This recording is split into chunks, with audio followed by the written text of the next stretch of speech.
Ladies and gentlemen, it is a distinct honor and a pleasure for me and also the Institute for Cultural Diplomacy to have the chance to welcome here today His Excellency, Minister Laurent Kavakure.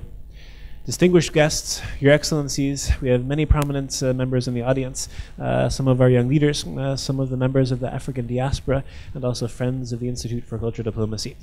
Welcome to you all. Thank you very much for having come for a very important occasion. Not only is today important, because we have the chance to have the Minister of Foreign Affairs of Burundi here. Secondly, the theme of today's lecture is very, very important to the ICD. Many of you may be familiar with the past of cultural diplomacy, which was very much concerned with presenting a positive image of a country, persuasion, propaganda, so to speak. The issue we're going to be dealing with today is one I consider of vital importance for the future of cultural diplomacy, in particular, reconciliation. In the sense, what does one do when there are two groups that maybe don't want to work together, two groups that are in conflict? Is there something also there that culture and cultural diplomacy can do to assist, to educate, enhance, and sustain with the ultimate goal of bringing understanding and trust? So in that sense, it's really a special honor to have someone of such high caliber as the Minister of Foreign Affairs, Minister Kavakure, here with us to discuss this vital issue of reconciliation. This is very important. Also, as many of you know, the ICD has also a special initiative on human rights, where we are also working in particular with the issue of genocide and how one can also try to find a fast-track solution ultimately to actually allow what was decided in 1951 with the Genocide Convention to actually be implemented. So for many reasons, today's topic is very, very important to the Institute for our human rights programs and, in my opinion, really for the future of cultural diplomacy. What I'd like to do now is say a few words of introduction about our partner based here in Berlin, His Excellency Ambassador Bakanamwo Anatole. I'm really grateful the last year, but even beyond that, I'd say the last 2 or 3 years to have a chance to partner with the embassy. In particular, since 2011, with Ambassador Anatole. It's really thanks to his hard work and also his staff that we were able to organize this today in partnership with the Embassy of Burundi. I thank you very much for giving us this opportunity also to host your minister while he's here. And I thank you also for the great partnership we've been able to develop over the last years. Just a few words about Ambassador Bakanamwo Anatole. He is currently the ambassador of Burundi to Germany, Austria, and the Vatican, however based here in Berlin. He's had this position until 2011, and before that he was a long-time diplomat for the Foreign Affairs Ministry of Burundi, having served in Brussels as well as other locations around the world. So I'd like to ask you to please come and say a few words of introduction about your minister in French. The lecture, as you know, will be in French as well, and we have, for those who don't speak French, an English text. So if you don't have one, feel free to signal my colleagues. We can give you a copy of the lecture also in English. But first of all, ladies and gentlemen, if you could please join me in giving a very, very sincere welcome to His Excellency, Ambassador Bakanamwo Anatole. Thank you. Excellence, Monsieur le Ministre de la Coopération Internationale, Laurent Kavakure, Monsieur le Directeur de l'Institut pour la Culture et la Diplomatie, Monsieur Marc Donfried, Excellence, Madame Ambassadeur du Rwanda en République d'Allemagne, Mesdames et Messieurs, chers amis du Burundi, bon après-midi. Nous nous réjouissons énormément et nous sommes très contents que l'Institut pour la culture et la diplomatie ait choisi ce moment d'un après-midi très agréable pour accueillir notre ministre des Relations extérieures afin qu'il puisse présenter un thème importantissime, Commission Vérité et Réconciliation dans le cadre de la justice transitionnelle.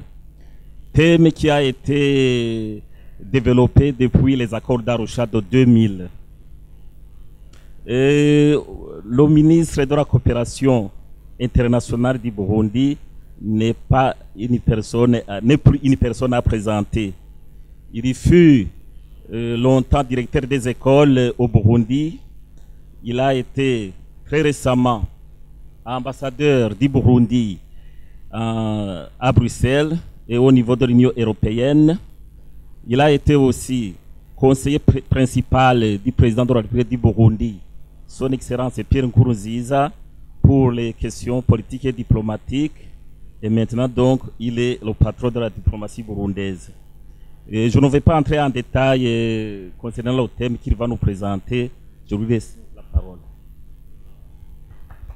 Monsieur Marc Donofrid, directeur de la Fondation de l'Institut pour la culture et la démocratie, Excellences, Mesdames et Messieurs, chers amis du Burundi, c'est pour moi un plaisir de pouvoir m'adresser à vous sur un thème qui est d'actualité au Burundi et qui, dans ces années précédentes, a fait objet d'actualité dans plusieurs pays du monde. Aujourd'hui, il y a plus de 40 pays qui ont expérimenté ce que l'on appelle les mécanismes de justice transitionnelle. Ma communication s'intitule « Quelle commission vérité et réconciliation pour le Burundi ?» Avant la fin de cette année, Son Excellence le Président de la République du Burundi, Pierre Nkurunziza, s'est engagé à mettre en place la commission Vérité et Réconciliation au Burundi. La commission Vérité et Réconciliation est l'un des mécanismes de justice de transition qui ont été convenus entre le gouvernement du Burundi et les Nations Unies. L'autre mécanisme étant le tribunal spécial pour le Burundi. Au Burundi comme ailleurs, les mécanismes de justice transitionnelle sont mis en place après une période de conflit ou de dictature accompagnée par des violations graves et massives des droits de l'homme. Les mécanismes de justice transitionnelle répondent à plusieurs objectifs. Parmi ces objectifs, il convient de citer justement la connaissance de la vérité sur ce qui s'est passé, la réparation et la réhabilitation des victimes, la réconciliation, la lutte contre l'impunité et les garanties de non-répétition dans le futur. Il est important de préciser qu'en dépit de nombreuses situations où ces mécanismes de justice transitionnelle ont été expérimentés, je l'ai dit tout à l'heure, au total, plus d'une quarantaine aujourd'hui, il n'existe pas de modèle du genre prêt-à-porter. Chaque situation est à son sujet atypique. Et le cas du Burundi est singulièrement atypique et nécessite une commission vérité-réconciliation mûrement réfléchie pour éviter tout retour en arrière. Dans la présentation qui suit, je vais mettre l'accent sur divers éléments qui montrent la spécificité burundaise. Dans un premier temps, je vais montrer les étapes déjà franchies depuis l'accord de paix d'Arusha de 2000. Dans un deuxième temps, je vais centrer ma réflexion sur certaines avancées significatives dans la voie de la réconciliation et qui de ce fait seront à tenir compte. Enfin, compte tenu de ces précédentes indications, je vais proposer, d'après ma propre compréhension, les missions majeures à assigner à la future, à l'imminente commission Vérité et Réconciliation au Burundi. Tout d'abord, une brève historique. Depuis la veille de l'indépendance, le Burundi a connu des violations graves et continues des droits de l'homme.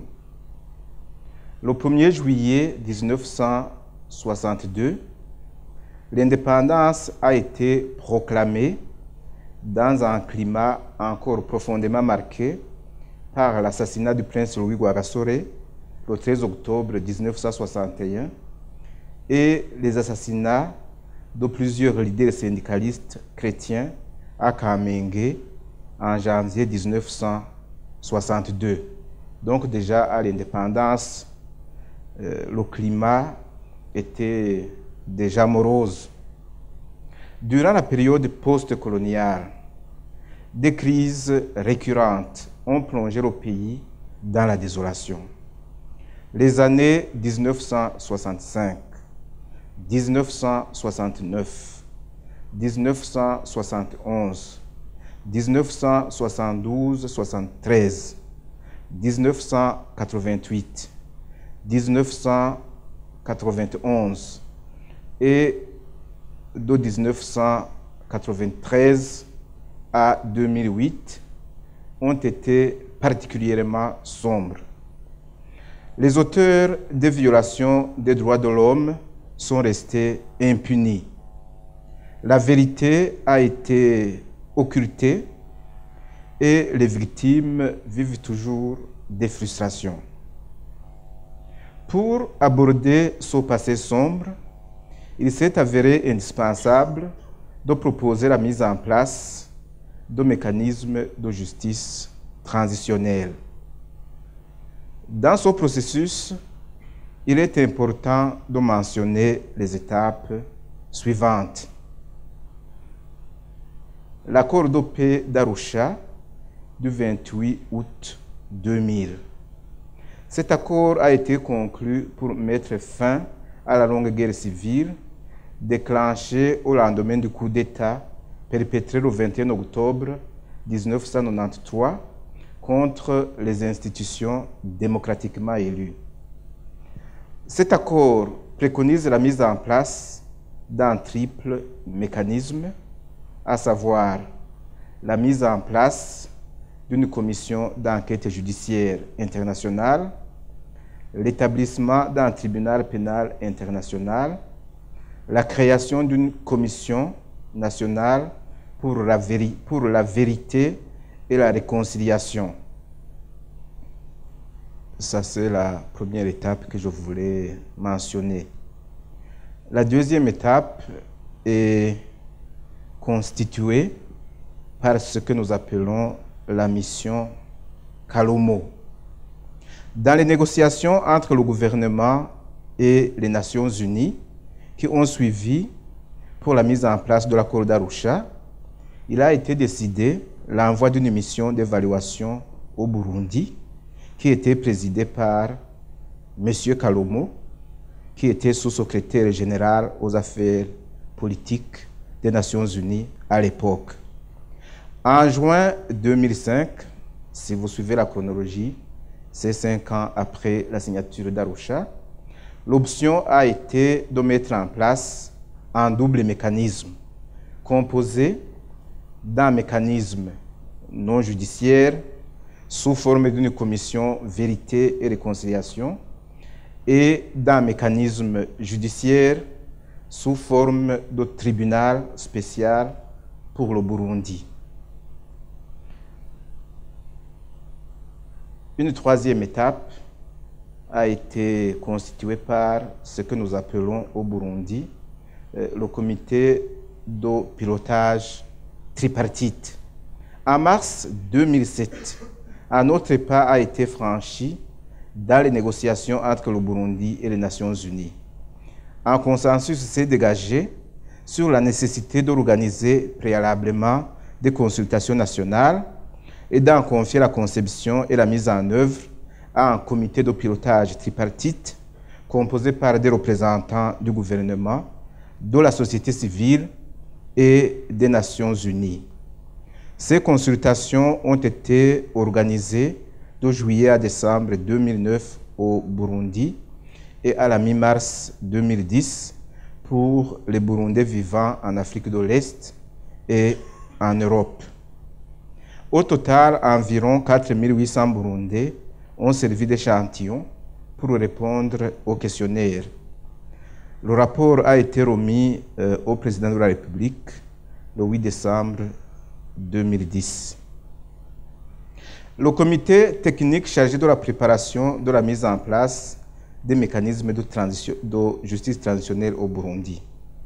C'est pour moi la quatrième étape. Le rapport sur les consultations nationales avait recommandé que le gouvernement et les Nations Unies reprennent les discussions afin de mettre en place de manière effective les mécanismes de justice transitionnelle. Les deux délégations, ici j'en faisais partie,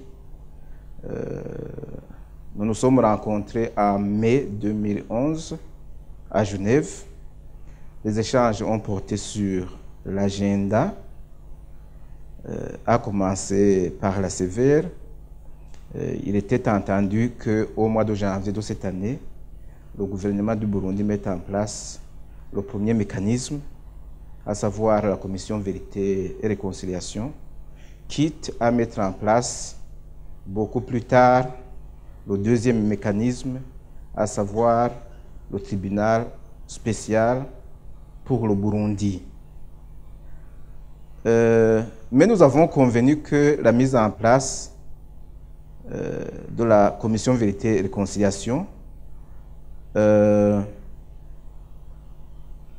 serait précédée par la mise en place d'un comité technique de préparation.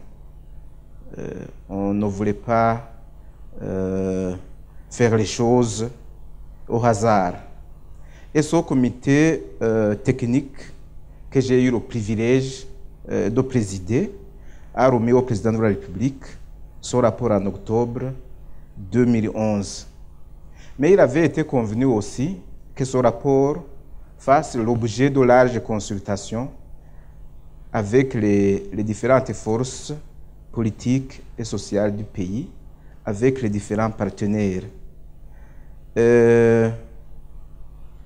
Et au moment où je suis en train de faire cette présentation, ces consultations ont eu lieu et ont atteint toutes les couches de la population. L'avant-projet de loi que nous avions élaboré est en train de subir des adaptations qui tiennent compte des résultats de ces consultations qui ont été organisées par le gouvernement. L'étape suivante sera l'analyse de ce projet de loi par le gouvernement avant de passer l'étape de l'Assemblée nationale, du Sénat et enfin de la promulgation. Nous estimons donc que cette année, nous pourrons mettre en place cette commission Vérité et Réconciliation au Burundi. Mais je dois quand même avertir qu'en dépit du retard mis dans la mise en place de ce mécanisme, il y a eu des avancées significatives dans la voie de la réconciliation au Burundi. Maintenant, le Burundi est un pays paisible, avec des institutions démocratiques, où il fait bon vivre. Contrairement à certaines expériences vécues ailleurs, la mise en place des mécanismes de justice transitionnelle au Burundi n'a pas suivi, je viens de le développer, le calendrier initialement convenu. Ces mécanismes devaient être mis en place quelques mois seulement après la signature de l'accord d'Arusha de 2000, durant la période de transition. Cela n'a donc pas été possible parce que les belligérants n'avaient pas encore signé cet accord politique et, comme vous le savez, la guerre se poursuivait. L'accord global de cessez-le-feu a été signé en novembre 2003 entre le gouvernement de transition et le mouvement armé du Conseil national de défense de la démocratie, Force de défense de la démocratie, le CNDD-FDD, et cet accord stipulait que cet accord de cessez-le-feu ferait partie intégrante de l'accord d'Arusha. L'autre accord global de cessez-le-feu a été signé le 7 septembre 2006 entre le gouvernement et le Paripeutu FNL, lequel accord sera définitif le 4 décembre 2008, soit 8 ans après la signature de l'accord d'Arusha. Du point de vue même du principe, on ne pouvait pas mettre en place ces mécanismes de justice transitionnelle tant que la guerre se poursuivait. Et l'accord de cessez-le-feu définitif avec le Paripeutu, FNL, a été conclu le 4 décembre 2008. Depuis ces 12 années qui nous séparent de la signature de l'accord d'Arusha, un long chemin a été parcouru sur la voie de la réconciliation. Nous pouvons ici citer quelques jalons qui montrent que le modèle burundais est unique en son genre. Certains ont parlé même de miracle, tellement le cas du Burundi est atypique. Je vais vous donner ces quelques éléments qui ont étonné et qui étonnent encore plus d'un. D'abord, il y a eu la formation d'une nouvelle armée et d'une nouvelle police nationale intégrant les différentes forces combattantes de l'armée gouvernementale et des membres issus de plusieurs rébellions. Ce fut une grande réussite et certains diront que c'est un miracle qui s'est produit parce qu'à première vue, personne n'y croyait. Il fallait voir la réticence des étrangers qui pensaient que cela ne pouvait pas être possible, mais les Burundais ont mis ensemble leurs ressources et ont pu démarrer ce processus d'intégration, au départ sans présence étrangère.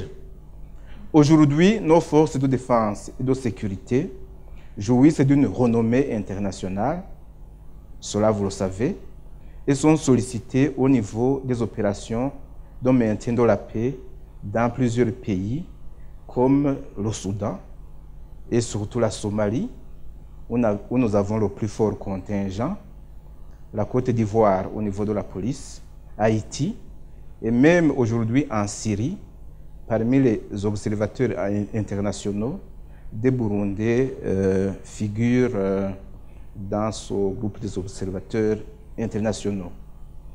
Ensuite, il y a eu la consolidation de notre modèle démocratique. Nous sommes un pays à dimension limitée.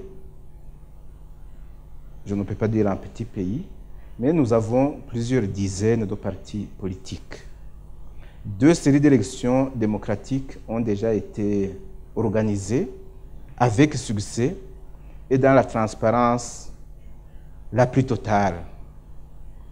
La société burundaise a tous les ingrédients d'un système démocratique avancé si l'on se réfère au dynamisme de la société civile et au respect des libertés publiques, des libertés civiles.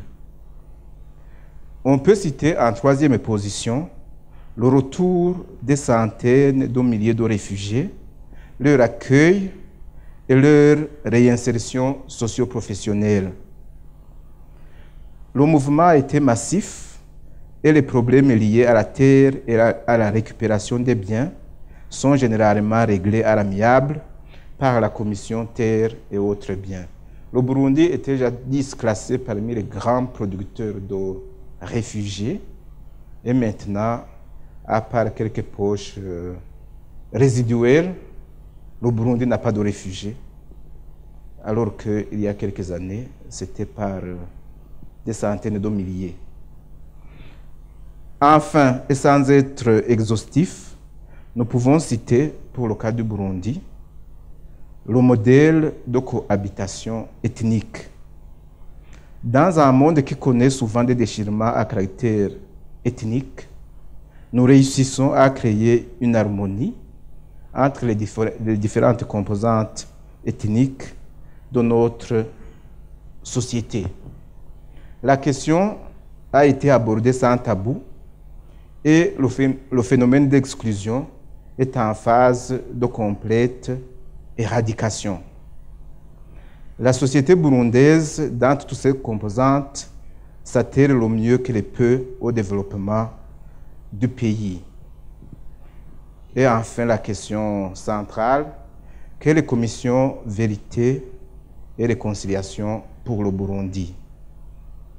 Le comité technique chargé de la préparation de la mise en place de la commission vérité et réconciliation, que j'avais l'honneur de présider, comme je vous l'ai dit, a élaboré un avant-projet de loi comportant 11 chapitres assez classiques: définition, établissement, mandat, composition, organisation et fonctionnement, ressources, procédures, gestion des archives, mécanismes de suivi, rapport final, disposition finale, c'est classique.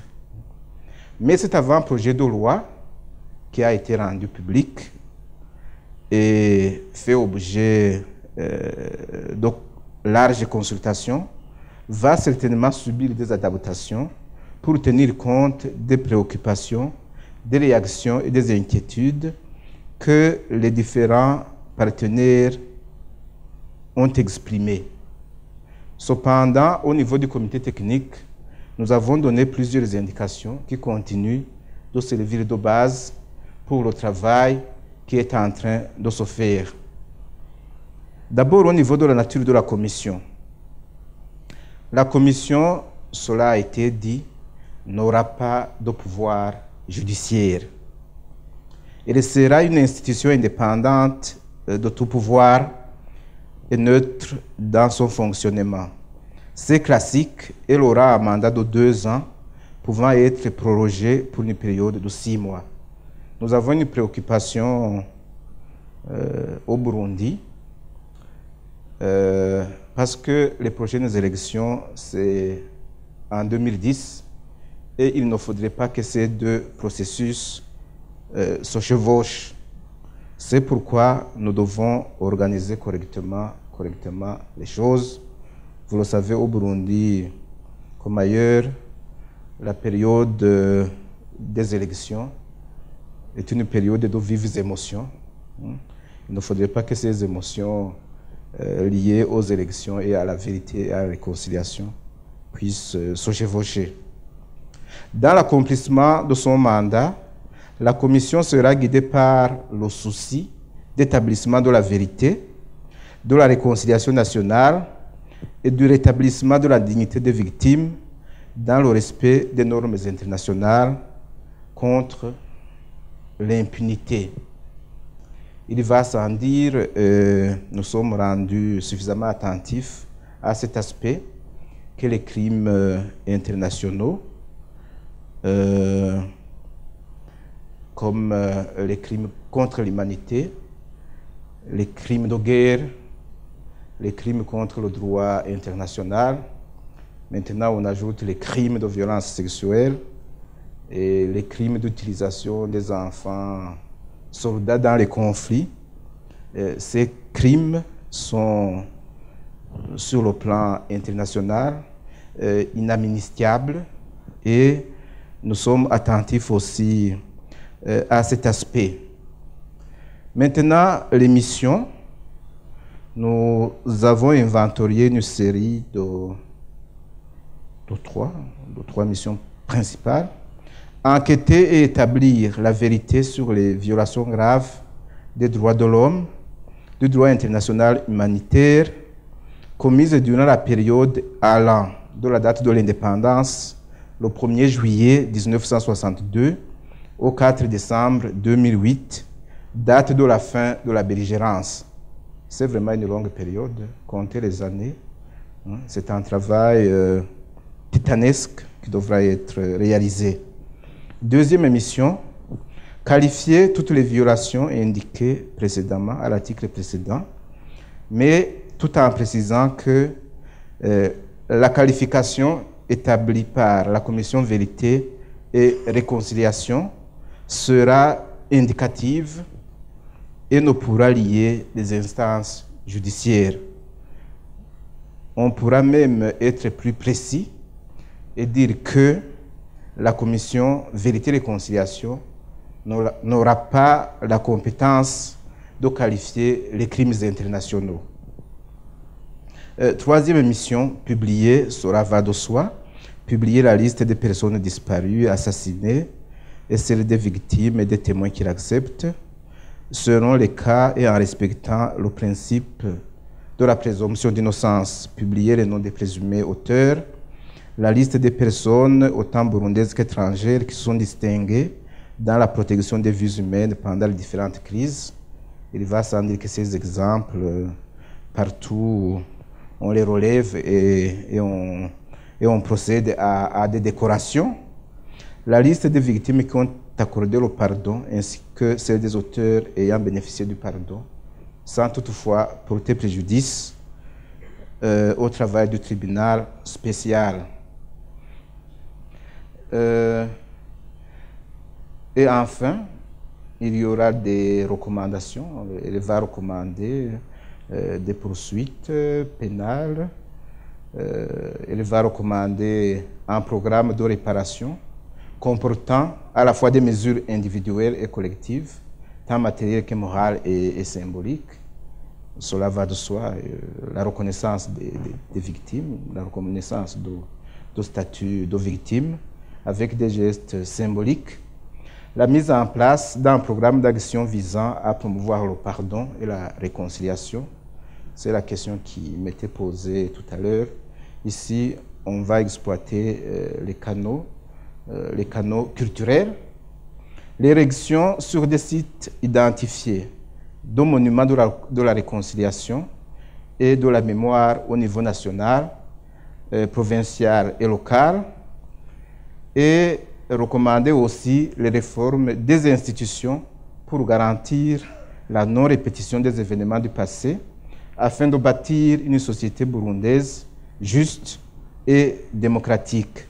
Et enfin, la 5e grande mission, c'est aussi fondamental, contribuer, notamment par une recherche documentaire, à la réécriture de l'histoire du Burundi pendant la période couverte par le mandat, afin de permettre aux Burundais d'avoir une version largement partagée et acceptée des événements. Nous ne disons pas une version commune ou une même version. Cela n'est peut-être pas possible, mais une version largement partagée et acceptée des événements. C'est vrai qu'aujourd'hui, certaines personnes lisent les pages de notre histoire nationale avec des lunettes partisanes. Au niveau des pouvoirs de la commission aura le pouvoir de convoquer et d'écouter toute personne et d'exploiter tout témoignage. Elle pourra accéder aux archives, documents, rapports et autres informations détenues par les personnes publiques ou privées, tant nationales qu'internationales. Personne ne pourra se prévaloir de sa fonction, de ses privilèges et immunités, de l'amnistie ou de la prescription de tout autre motif pour refuser de collaborer avec la commission. Maintenant, la composition, et c'est ici que nous avons donné au niveau du comité technique une indication qui tend à être définitive. La commission est une institution indépendante, neutre dans son fonctionnement et crédible aux yeux de la population. Elle doit être représentative et inclusive. Sa composition doit tenir compte des équilibres politiques, ethniques, régionaux et du genre. La commission, c'est la proposition du comité, comprendra 11 membres de nationalité burundaise qui portent le titre de commissaire. Les commissaires seront des personnalités reconnues pour leur probité, leur intégrité, leurs compétences techniques, leur capacité à transcender les clivages de toute nature. Ici, il y a un débat qui n'est pas encore clôturé parce qu'il y a encore beaucoup de Burundais qui préconisent la mise en place d'une commission à composition mixte. Donc, comprenant des Burundais et des étrangers. Quelquefois aussi, certains préconisent la composition d'une commission, c'est le cas des Nations Unies, où la sphère politique serait moins représentée. c'est une question qui est débattue avec beaucoup de passion. Mais nous avons proposé que la commission soit composée exclusivement des Burundais, choisis après une large consultation entre le gouvernement, les partis politiques, parlementaires et extra-parlementaires, les confessions religieuses, la société civile et les divers milieux sociaux professionnels, tout en admettant des candidatures individuelles. Les membres de la commission seront nommés par le président de la République après approbation par l'Assemblée nationale et par le Sénat. Ici aussi, vous entendrez des propositions dans le sens de mettre en place des comités de sélection tripartite, etc. Mais ici, je pense que ce sont ces institutions nationales démocratiquement mises en place qui seront concernées par ce travail-là. Nous avons proposé la création d'un conseil consultatif international, comme cela a été le cas en Colombie. Et je vais vous dire que nous avons pratiquement étudié toutes les expériences qui ont été réalisées dans le monde, avec un long séjour en Afrique du Sud, avec un séjour au Rwanda, avec un séjour au Togo, où il y avait une commission nationale vérité et réconciliation en cours de travail.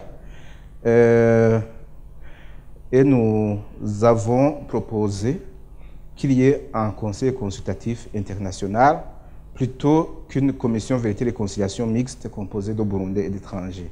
La commission sera assistée d'un conseil consultatif international composé de hautes personnalités qui jouissent d'une grande autorité morale. Le conseil apportera un soutien éthique ainsi que des conseils et recommandations qui vont renforcer la commission dans l'accomplissement de ses missions. Il va appuyer la commission dans le développement des réseaux de relations. Il agira en facilitateur, etc. Et les modalités de mise en place de ce conseil seront convenues entre le gouvernement et ses partenaires internationaux. Dans ce genre de commission, on met un accent particulier sur la protection des victimes et des témoins.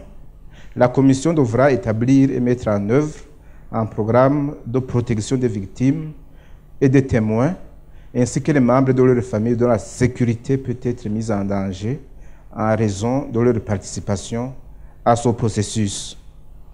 Les victimes et les témoins doivent notamment avoir accès à des conseils et à un soutien psychologique et juridique tout au long de ce processus. Je tire vers la fin. Nous avons aussi fait des recommandations sur la gestion des archives qui constituent un patrimoine de l'État et qui seront vitales pour la nation. Et durant son mandat, les documents de la commission seront gérés de manière professionnelle, sécurisés dans un service d'archives selon les standards professionnels en la matière. Nous avons prévu un mécanisme de suivi, c'est très important pour que les recommandations soient mises en place, et recommander aussi que le rapport final soit largement diffusé, qu'il y ait une version simplifiée, pédagogique, à même d'être consultée par le grand public, et d'être enseigné, et d'être diffusé, dans nos écoles. Nous avons recommandé, et cela est une stratégie internationalement reconnue, la stratégie de communication, de manière à rendre le processus participatif avant, pendant et après. La sensibilisation devra se faire à travers les médias et hors médias afin de renforcer l'impact visuel du processus. Et c'est aussi très important, j'allais dire à la mode, ça ne serait pas tout à fait correct, que la commission Vérité et Réconciliation devra accorder une attention particulière à la dimension genre à travers chaque étape du processus. Cela a été expérimenté. Les femmes doivent jouer un grand rôle dans ce processus et de par la maternité, il semblerait que les femmes ont une relation beaucoup plus axée sur l'avenir que les hommes et devront donc être sollicités pour jouer un rôle essentiel dans ce processus, n'est-ce pas, mesdames? En guise de conclusion, le Burundi constitue un cas unique en ce genre et les mécanismes de justice traditionnelle à mettre en place devront tenir compte de ces nombreuses spécificités pour réconcilier définitivement le peuple burundais avec lui-même et avec son histoire. Je vous remercie.